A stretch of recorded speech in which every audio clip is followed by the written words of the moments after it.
Good morning to any replayers. If you're a replayer, you can of course still participate. If you are watching it on a replay, you can tap on the screen for hearts. You can share it with anybody you think needs to learn a little bit about this topic. Of course, you can follow me on Twitter and or Snapchat, especially if you have questions specific to your situation or just question about finance in general. I'm happy to answer them. So, everybody else, welcome to my daily Money Habits broadcast. My name is JoannazArach. Hi, welcome Velvet Phantom. My name is JoannazArach, and I do a daily Money Habits broadcast every single day, 7 days a week at 10 a.m. Central Time. My goal is to help people create better money habits because by attending to your money regularly, you're going to be much better off financially in the future. And I feel like the money gives people a lot of anxiety, and if more people took greater care or interest in their money, not just the earning money part, and I know that's a very popular place to start, but if you don't, hi, Lizette, I keep using the wrong name, and if you are, if you're earning money but you're not keeping it and you're not growing it, you're going to have a really hard time, managing through the ups and downs of finances and also to achieve financial freedom. So I advocate that everybody aims for achieving financial freedom, whatever that may mean to them, because I think that's a motivator that'll get people to actually take more and more action when it comes to their finances. So if you have a goal in mind, and if it's a little bit closer than retirement, again, I think that there's so much of the personal finance literature targets people at retirement. They're like, for when you stop working. And I know that that's a big responsibility, but if you bring it forward a little bit and you focus on financial freedom that can happen within a decade, then I think you're more apt to take action that'll actually benefit you sooner. And one of the reasons I've settled on that to give people to focus on this sooner rather than later is because I talked to a behavioral psychologist at some point who studies this phenomena of people taking some disciplined action now for the future, and said if you can actually relate more to your future self, you're more likely to take action. And I think even when you're mid-age, it's really, really hard to see yourself at that 65, 70-year-old stage. And I think if you bring it and say, look, in the next decade, here's what I'm going to be, that's going to fast forward it. Not only that, but if you make financial freedom your goal, I guarantee you that your retirement is not going to be even a concern, because the actions you're going to take now to benefit you within the decade, are going to be much more powerful. Okay. Topic at hand. So Monday I talk about Mint, and again, if you joined before, I'm gonna sound like a broken record, but there's a reason for that. One is habits are really, really important to develop, and why do I recommend Mint? I'm not the only one. It's one of the most favorite tools of personal finance, folks. It is free. It is easy to use. It is backed by Intuit, which is #1 software seller in personal finance. So you should use it. So today what I want to talk about is Mint isn't perfect. Hi, Sandeepa. Mint isn't a perfect tool, and I've talked about sort of the ins and outs of it. But today I want to talk about some of the graphical tools that they do have that I find helpful. So it is about using the graphs and charts that are already within Mint. And I want to focus on two areas. One is just a picture of your assets versus liabilities, and then also the picture of your budget. I think those are the two things where if you visualize it, and again, I know a lot of people start in the red, and I think that's acceptance of where you're starting at, and not really hiding all the debts that you may have is really, really important, because it should really motivate you to change what you're doing, right? So change in behavior is extremely hard, and if you visualize it, if you accept what your starting point is, you're more likely to change it. And so the graphical thing can also show you progress. So I'll show you I have just captured some snapshots of graphs on assets and liabilities. So the one is, one of the ones that I like is at the very bottom of your first page where you look at the overview. I'll put them on both of them, but there's a little snap that says cash versus credit card debt.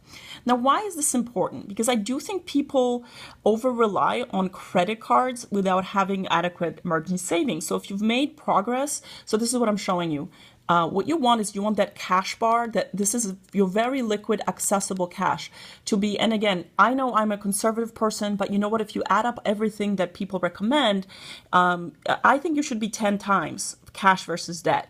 Of course, I know that's a little bit hyper conservative, but you should, if your debts are consistently below your cash, you are heading in the wrong direction. Your actions are not going to get you to where you need to be for financial freedom. So that's where I'm looking for that. If I'm reviewing somebody else's mint, one of the things I'm going to quickly look at is say, where's their debt? This is your short-term debt versus your cash. And for a lot of people, that short-term debt is way greater than their cash. They're putting themselves at risk, and it tells me something about their habits and their mindsets. So what I want you to do first is, if your red is bigger than your green, you need to aim to get your green bigger than the red. And what you really need to do to mitigate risk and anything else is you need to I would say if you're 10 times, you're on your way to financial freedom. Why? Because the cash gives you a couple of things. One, you're paying off your debt without a problem every single month. It's not a big deal. The other thing is you have your emergency savings in case of income loss. And the third, it gives you an opportunity. What you want from cash is an opportunity to take advantage of any investments, whether that's contributing to your IRAs, contributing to your kids' 529s, contributing at the time where it's convenient for you and the market is down. You need to have that cash. That's why I'm a big proponent. So one is like 3 portion. I think of things to pay off your debt, and you always should have at least 2 times your kind of monthly debt, your emergency savings, and then your potentially take care of investments. The other thing that I really like for assets and liabilities is kind of over time, and this is multiple years, so this isn't like every month, not crazy. And you can actually see that my net worth peaked at some point. It goes up with the market. But a couple of things: your overall portfolio and investments, and your all liabilities. So this is my short-term and my long-term liabilities. You want the green to be getting bigger than the red. And again, it's looking over time. So if you're just starting on Mint, you're not going to have a ton of history. But this is a place where you can, when you change your behavior, you want to see, is it really contributing to mine, to actually making progress? And that's what's nice about it. Once in a while, like take a snapshot, see that it does vary. And then, you don't want to be increasing your liabilities without increasing your assets. So at some points in time, you may be increasing your liabilities if there is a strategic purchase that you're making. But in general, what you want to be seeing is those liabilities go down. And again, it's been kind of stable. This actually mostly represents our mortgage because I don't have any need to pay it off early because it's a very low APR. And then the investments over time, you want them to grow. And this is like your overall net worth. And you can break it down more. Those are the 2 graphs that I find are very useful for your assets liabilities. So your short-term debt, and let's talk about and your liquid to illiquid assets. Why is that important? So short-term debt versus cash, it's, if you think of it from a corporate perspective, that's the cash available to cover those short-term debts. And you want that ratio to be large, right? And again, I know that some people may like, oh, you're really hyper-conservative. You can over-leverage yourself. You can leverage more. But you know what? I just know that like at my current rate, I won't run out of money, and I can mitigate the risks of, again, job loss, income loss, some other things where I think of like myself as self-insured against like disability or illness, because there is that option to say, okay, if things change, I'm going not to have that money available for investments. I'm going to instead use it up to be more emergency savings. And that's when you feel more empowered to make the decisions that I recommend, right? When I recommend some things, people go, well, I just don't have the budget for it, right? Like it's just, I'm living paycheck to paycheck. And it's like, okay, because that green thing is really short on you and that red thing's really big, and you're going to have to change that. And until you see the green being larger than red, you're overspending, right? You're under earning and overspending, and you're not keeping enough money. And I'm a big fan of having liquid assets. And again, liquid is cash, right? Illiquid is real estate and even investments, even though the stock market is fairly tradable, right? Like you can sell your positions if if you follow my recommendation, you're probably going to be invested in a 401k or an IRA, which technically you can't sell out of. That's not a liquid investment, right? So you have to have that liquid position in cash. And, you can do a savings or a CD, something that's fairly accessible. I kind of layer it, stuff that's immediately accessible and stuff that's not as accessible. It takes 5 days, right? So you want stuff that you can, go to the bank for or transfer out. You want the 5 to 10 days, and you want basically it's got to be accessible in 30 days. So real estate's not a liquid investment, and most of your investments, so stock portfolios, you don't want to rely on a stock portfolio to be your place where you're going to access it immediately, because if the stocks are really down, then that's counters the entire thing. Stocks are for long term. And then liabilities, short-term and long-term. So short-term is your credit card, right? That's your consumer spending. And again, the rule is you got to pay it off every month, and you got to get to that point. If you're still paying minimum payments, you really have to create a plan. Student loan and mortgage, those are usually a lower rate, at a single-digit rates. So those are longer-term debts, and you've got to be strategic about how you pay that off versus your cash. Okay. Does anybody have any questions? And again, I encourage you to go into Mint when you've set it all up and make sure you put all your liabilities in there. Don't I said, I think one family I met with, they had a car that they put the car in the assets, but it's a leased car that doesn't actually belong to them. And they don't have a loan technically against it. So there isn't nothing to put against it. So it's inflating their net worth, and then they also had the value of the house but not the mortgage, and it's okay, maybe that makes you feel good, but it's not realistic. You've got to offset all of your assets with all the liabilities that you're holding. So the short term, always look on the bottom, and again, if you're still in the red, which is the red's greater than the green, use that as an encouragement or as a tool to get you away from that. Say, this is how I evaluate my financial transformation. And that green first needs to be bigger than the red, and then eventually what you want to create is the difference. And then over time, you want to look at how your assets and liabilities should be shrinking over time, and assets should be growing so that your net worth grows. And I do think why I think Mint is so powerful, because I've been using it for 5 years, and now I can reflect, because your mental model of where you were 3 or 5 years ago, it's changes. Our memories are not adept at holding those numbers and remembering where we were. I sometimes think, oh, this or that. And I look at the facts and I'm like, oh, that's actually not accurate. And so the sooner you start at Mint, the sooner you have that, position to say, where did I come from and how far did I go? And thank you for the hearts, Lizette. So the second graphical representation that I really like, and I use it all the time, is for budgeting for variable expenses. Now, why did I say variable expenses? So I was reading recently, and it was from LearnVest, and they talked about, and a couple people referred to it, so I looked at it further. And there was this and I'm a big fan of rules, right? I feel like people make up their own rules, and I'm like, no, let's standardize the rules. And this is the rules around budgeting. So whatever your cash inflow is, your cash outflows, they give it 3 categories. It was fixed expenses, which is your rent, your utilities. It's basically your survival expenses, right? Rent, your housing, your nutrition, what you eat, and what you transportation. So some fixed stuff. And they said those fixed expenses, the ones you've kind of signed up for, should be less than 50% of your cash outflow, right? I know some people that's 60, 70%. Because when you go over the 50%, all of a sudden you don't have enough cash for the variable expenses. These are the things you're making a choice to buy. They're still part of life, but you're choosing to do it. So that's why I track only my variable expenses, because quite frankly, my mortgage isn't going to change. The childcare that I pay, that's not going to change. They're not elective, right? They're things that I'm just cell phone bill is the same. So why track the things that aren't changing? So you still mark them, but you don't track them. So what I track in my budget, and I've talked about it before, and I don't know why, I should have just done eating out, but for some reason I still have 3 or 4 eating out categories, which I kind of think is dumb for myself, where I'm maybe I should consolidate. But once you start doing something, you tend to stick with it, even if it's irrational. So I get that. So here, I'll show you what I track. And this actually shows up in the front, in the overview, but you can also go into budget and change it. So like this is end of the month, so you can see like my variable expenses that I check, and really what I focus on is groceries.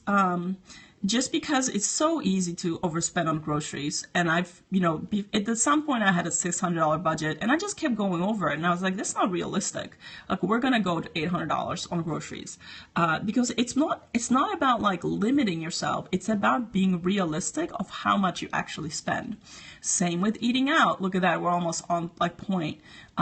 Restaurants. And so what it tells me is like when we're making plans with friends, like how many more plans do I want to make because we're over our restaurant budget? And like eating out is one of the biggest areas where people can control their spending, and we often feel like there's no choice, like you have to eat out because you're so hurried, and like you don't want to pack a lunch, and it's fine. But eating out in the evenings, and even where you go, right, even the choices that you make, like do I go to this fancy restaurant or do I go here? After a while, like we go to the same places. If I want to have an expensive dinner out, I know where to go. If I want to have an affordable dinner out, even with kids, right? Like when you go to a nicer-ish restaurant with kids, they have the kids menu and it's $8.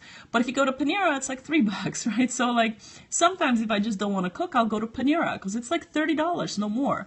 And if we take them to a Goose Island, it'll be like $100. So this is where you can control it, but also like for yourself, and you can say, okay, where am I going to go? I can do like my favorite pizza place. Thank you. I'm glad it's helpful. I can go to my favorite pizza place and order takeout, which I started doing because really, like, if we go out to that restaurant, it'll be $100, but ordering the 2 pizzas that we like is $35, and I go pick it out. Last night I walked there because it's not even 10 minutes. Because you can have it delivered, but like you can also just walk there. So anyway, that's one of the benefits of living in the city. Clothing, and you might wonder, why do I have a clothing budget? So I'm opposite of most people. Well, 2 reasons. Sometimes my husband will like have an upgrade in his wardrobe, and clothing I let it roll from month to month, which means that the budget will build up if we're not spending money on it. And this probably overestimates how much I'm spending on clothing because I'm too lazy to break out my Banana Republic where I spend it other places. But for me, the opposite. I actually don't buy clothes. Like I don't buy them often enough. I know it sounds strange, but if you've seen me, in my sweatpants, I'm wearing the same clothes. So I actually have to remind myself that like it's okay for me to buy clothes, because I have when you grow up poor and you overcompensate either by overspending or underspending, I'm in a cycle in my life where I'm underdoing it. So I actually have to remind myself that it's like time to buy more clothes because the budget allows for it. Entertainment, same thing. Like, are we doing fun stuff? So it's not just that we're going out and eating, but are we actually, yeah, right? Like I like when my husband goes with me because he's so much more patient. He like actually is really good shopper, and he loves to shop. I hate to shop. And so now that we have kids, it's a lot harder to do because like you can't go shopping with the kids. They're not old enough to like entertain themselves yet. Like there's a genius idea, like go shopping where you can drop your kids off somewhere. Yeah. But entertainment is important, right? Like, what are you spending your money on? Are you actually doing fun things? Are you going to see a live show?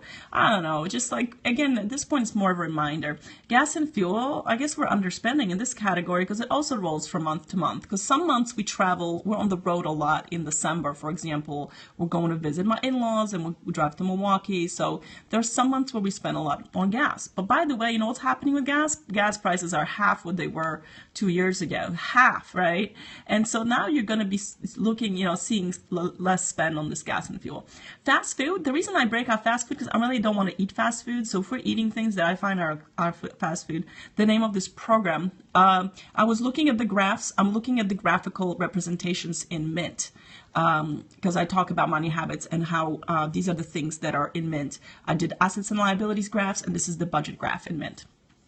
And then fast food dining, and then coffee shops is the it was like my husband's like, oh, we're spending too much money in coffee shops, and I was like, we're really not spending that much. And what's nice is like I've really focused on just flip over, really focused on like just spending less on coffee shops. And the way I do it is actually I get Starbucks gift cards when I use my points. One of the things I really harp on Yeah, right. Like you gotta, yeah, coffee shop things. No, it's really important to just track your, start tracking those things and get realistic. And especially if you're going through a sort of a financial situation where you're starting over, now it's like a good time to say, look, I'm going to get really conscientious about where my money comes from and where it goes, right? So I focus on where it goes because what I'm finding is most people know how much money's coming in, right? Like,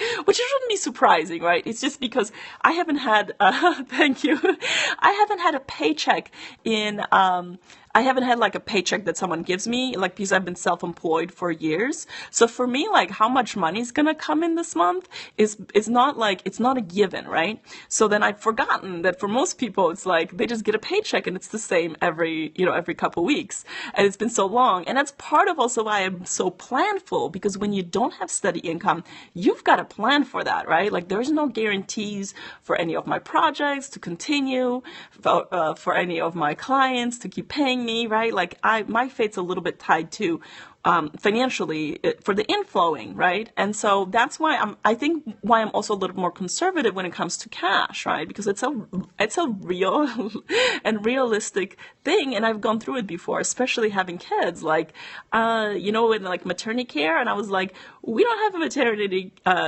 privileges, why? Because I'm self-employed, so I had to make sure when I was earning money that I was keeping most of it because like I had to cover all of these expenditures going. And actually, when you saw that dip in net worth, a lot of it came from not being able to work, 40, 60 hours a week when you have little children.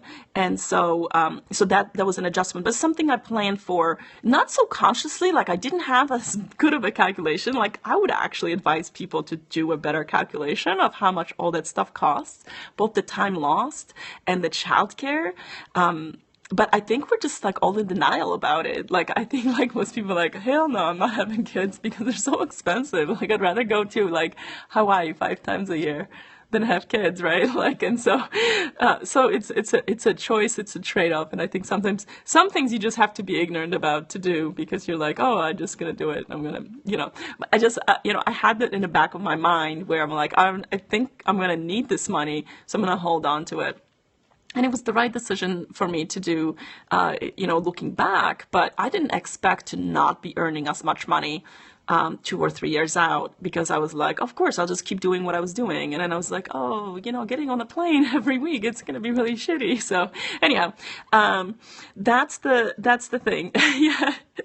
Yeah, but it's a reality. And I think that like, this is why I like harp on like financial freedom and having the assets and having the investments, having revenue generating assets versus like consumable assets, and then having a plan because we over rely on our own ability to earn money, and we are our biggest asset in terms of revenue generation. Like your efforts is going to bring in the most revenue, but you want to have other places to do it. So anyway, that's the point of this broadcast was to show you, I think, 2 areas where Mint is very effective, or how you can use it effectively to kind of give yourself some feedback. It's the assets versus liabilities, and it's both the sort of the short term where you look at cash versus credit, and that's on the bottom of your overview page, and then the lifetime change, and lifetime being however long you've had the Mint account, to just look at it and say, what am I doing? And it's like, look over 12 months, right? Because your behaviors are mostly impacting, the change in behavior will impact you in 3 to 6 months. So oftentimes people will be like, oh, I'm not seeing any change or any difference. The other thing, because I encourage people to do the long-term planning, and you're putting money in your 401k, you're not seeing more money in your cash, right? But your net worth is growing. So that's the other thing. I'm trying to get people to get in the feedback to see, wow, I don't feel any richer because I still driving the same old car and live in the same old house and eating the same old food, but my net worth has gone up. Because I guarantee you that stuff's going to go up because you're not going to like feel it, but that's where you can really watch your net worth go up because you're contributing to the 401ks and you're getting a tax deduction, which is actually, I call it, I'm going to come up with a new name. I'm not going to be like tax deduction. I'm going to be like, it's a government match. Like your 401k and your IRA, they come with a government match. Like your employer match, where they call it free money, which is like 3 to 6%, that's bullshit. The tax deduction, the government match, is is way more powerful than that like measly employer match of 3% of what you're contributing. It is not as impactful. And I think it's a thing that people miss. It's a thing that personal finance people like really talk about, this employer match where like free money. I'm like, have you not looked at the tax equation? Like that's real free money. And so anyway, that'll reflect in your net worth and your net liabilities, both investments and liabilities, or assets and liabilities over time. And then budgeting. You got to budget. Like I said, I don't budget like, oh, I'm over and I can't spend anymore. I'd be like, I'm going to the wine store and I'm still going to buy my, 10 bottles of wine just to make it through the day. No, I'm just kidding. I make myself sound like an alcoholic. But I have little children, so anybody with little children knows that like wine's an essential parenting tool. So yes, it's a mother's little helper. And so yeah, and so I don't look at it and go, oh my God, I'm over budget. Like I don't get anxiety over it. I reflect on it and I go, okay.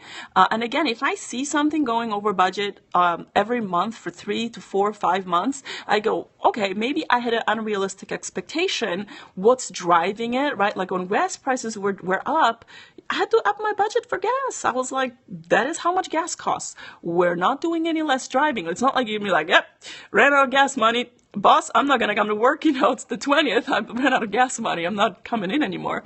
But you just need to have a realistic expectation because that's part of your outflow. Like what you can do is once you set a realistic variable budget, you can include in your cash flow model, right? You know all your fixed expenses, right? Your 50%. And then the other parts were the 30-20. So now I read a couple of things. One was 30% for your variable expenses and 20% towards your financial goals, and financial goals where long-term debt repayment, or if you're way in credit card debt, to set that 20% and investments. And of course I'd be like, oh no, 20% variable expenses and 30% for your financial goals, because you want to get there faster, right? This is all about getting there faster. And that's why I'm thinking, man, the financial freedom within the next decade is what people need to aim for, because that's going to motivate them to change their behavior, not like, when you're 70. That when you're 70, you cannot connect to yourself, but you can connect to yourself in a decade, because you can look back a decade back and still remember, right? Like, I don't remember 40 years ago because I wasn't around. Like that's the thing. If you're projecting too far, you're not going to be motivated enough because you're like, oh, that's too far. That's why people in their 50s start flipping out about retirement, right? Because they're like, oh shit, that's like, I have some friends that are going through that. And that's when you start, and it's like, it's too late. It's just going to be a lot more difficult because by then you've kind of gotten used to doing what you're doing. The earlier you change your behavior and your mindset, and the way you motivate it is, again, bring that future self down to like just within the decade. And your goal should be to, first of all, double your, double your net worth in the next 12 months, right? Because you should set ambitious goals, right? And for a lot of people, that's not an unrealistic goal. And then within a decade to get to, and again, depending on your income, right? But like do an equation and say, where can I get to my net worth in a decade? It should be 6 figures. If you're at 6 figures now, you need to be at 7 figures in a decade. And if is still negative, then you need to be positive within 5 years and get to $100,000 within the decade, right? Because that's like you're digging out a bigger hole.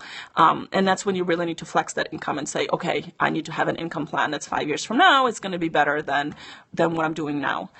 So anyway, I know I got off a little bit on a tangent, but this 50-30-20 budgeting rule was really interesting to me, to say, oh, okay, let's assign a number to where you need to be fixed expenses. Because I think like we are overreaching in some ways in our fixed expenses, where we're paying way more of our cash, the cash available into fixed expenses, and we're really running out. I mean, it's like, it would be really hard if you're paying 75% of your cash inflow towards fixed expenses. Like that is too hard to control that last 25%. And then especially when it comes to financial goals. So I like that rule. I'm going to try to incorporate into my calculator. Oh, yes. Thank you. Thank you. And so, one of the things that I do is I read a lot of personal finance stuff. I go on Periscopes for other people who do finance, talks that I like. There's a few that I'm just enjoying because I'm just one person. Like, we all need to band together, everyone who's interested in personal finance and like give the nuggets out, right? Because no one else is going to spend 5 hours a day reading about finance when you have other things that you'd rather do. And it's up to the rest of us, the financial coaches and the financial educators, to get those messages, the right messages, right? Because there's a lot of misinformation out there when it comes to finance and wealth building and advisory and the right moves. So I'm trying to make sure I'm backed up, make sure I've done the math myself, and then get people the right information. And just again, sometimes I say a lot of things and I don't even realize how they impact people. Sometimes it's just the right phrase or the right example that people can connect with. Like I have a friend who watched my Periscope and she'll give me feedback like, you said this, you said this, you said this. And I was like, oh, I didn't even realize I said that phrase. And she's like, that was really important to me because I haven't thought about it or haven't reflected on this. So I'm like, okay, I'm just going to keep on talking. And never fear. There is a plan to do a podcast and a website. I know that other things I'm like, I know I create a lot of content, but just disappears. Periscopes are way too time consuming for a lot of people to absorb. So anyway, bottom line is, I hope you all are encouraged to get your mint on, get your mint account set up, keep doing it. If you're set up, keep working your transactions and get into a habit, get in there. And this was a way, use some of the graphical interfaces to your advantage, right? To kind of visualize how is it that you're doing when you've started changing your behavior and taking steps, and how's it helped you over time. So thank you a lot for joining today, for all your encouragement, for your the track daily. So I actually go into Mint every single day and I track it daily because I find that's the only way to do it. I know that some people have had better luck with some of the apps, like You Need a Budget, where you really tracking on the. Thank you. Oh, thanks. I'm really happy to hear that it's that people are finding valuable. But so it depends on your need. I know some people have reviewed some of these. There's a lot of apps coming out, and I think some of it is just figuring out what's going to fit in your flow of life. I love Mint because I feel like it's comprehensive and it's not going away. I do think some of the other apps are more effective for people where they see that budget spending down and then they stop the behavior, they stop spending on coffee shops. So it depends what you're looking for from the day-to-day perspective. I log into Mint every morning. It's the second thing I do, not the second thing, but it's on my computer, right? When I open my laptop and I go on my web browsing, it's actually I check my email from my phone, but there's my to-do list and, oh, thank you. It's I always think of the my favorite Pitbull quote where it's ask for money and get advice. Ask for advice, get money twice, right? It's it's true. If you can take something away, from someone else's experience and apply it to your own life, it's going to be so much more valuable to you than just hoping or wishing that, things would get better, or even just making a transaction. So I do hope that, and again, my goal is to do what I talk about. It's not just to preach from a pedestal and say, oh, well, and when someone asks you, well, how do you do it? And you get a lot of answers well, my accountant takes care of it, or my tax person. And I am in the trenches because I'm committed to it. Because I don't like recommending things that I don't do. So I only recommend the things that I've already used. And again, I look and research things that I see other people find effective. And eventually what I'd like to do is to kind of give a profile. If you need this, if you need help with this, use this. But Mint's pretty comprehensive. So I feel like you could use Mint every day, and it would you can look at the budget, because once you set up your budgets, it displays right there. And Mint transaction import is like immediate. Like literally when the credit card swipes, it's already in there and it's pending, right? It has to clear it, but it shows up in Mint before it shows up like a lot of other places, which I think is pretty cool because the transaction hasn't cleared, but it has been swiped. So I always joke, like I know what my husband had for lunch before he gets home because it's already in there. Or I know like, he like, oh, I know when he got on the train because it'll say auto reload for the train card, and things like that, where I'm like, it's a little creepy, but you're like, oh my God, it just happened. But it's the same with like American Express. I have alerts for when my card's being used when it's not present because I had somebody hack my card before. And so now I get alerts every time. And it's like the email comes out immediately. And so you can also do that. But it depends what you're trying to get out of it. If you're just tracking Mint, if you're trying to change your behavior, you may need another app that's a little bit more like prescriptive. So you run out. Anyway, thank you. But use Mint. Again, I can't recommend it enough. I will continue recommending it, but I'm also exploring other apps because again, it's not a one size fits all. So if you need help with something else, there may be a better or easier app for you to use. Okay.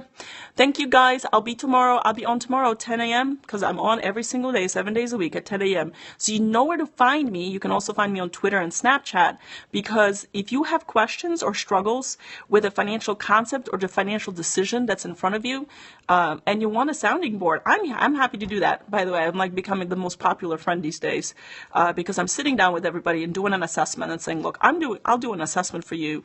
And then like, the ongoing stuff. Yeah. No, it is like friend of a friend. She's like, oh, can you meet with me? I heard you could help. I'm like, and she's like, how much do you charge? I was like, look, 2016, I'm really doing market research. If you want ongoing financial coaching, that there's a cost because like that's my time. But that assessment piece, I want to develop a process where I'm like capturing all that information and then eventually feeding into the spreadsheet. So I'm not having to do like a lot of manual stuff.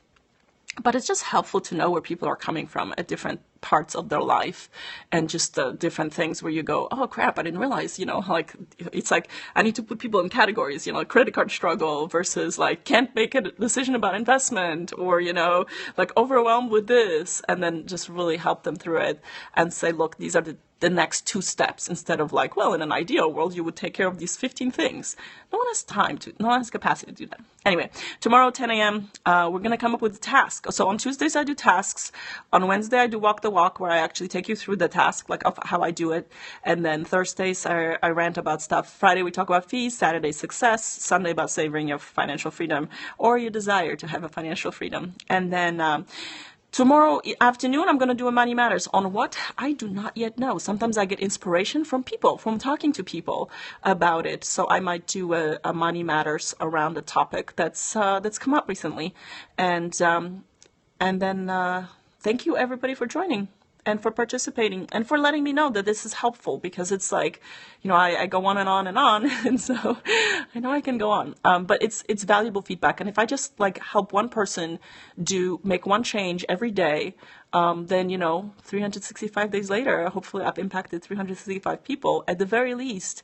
And then I'm reading this book called Connected, is when we change, thank you. When we change our behaviors, we impact the people around us.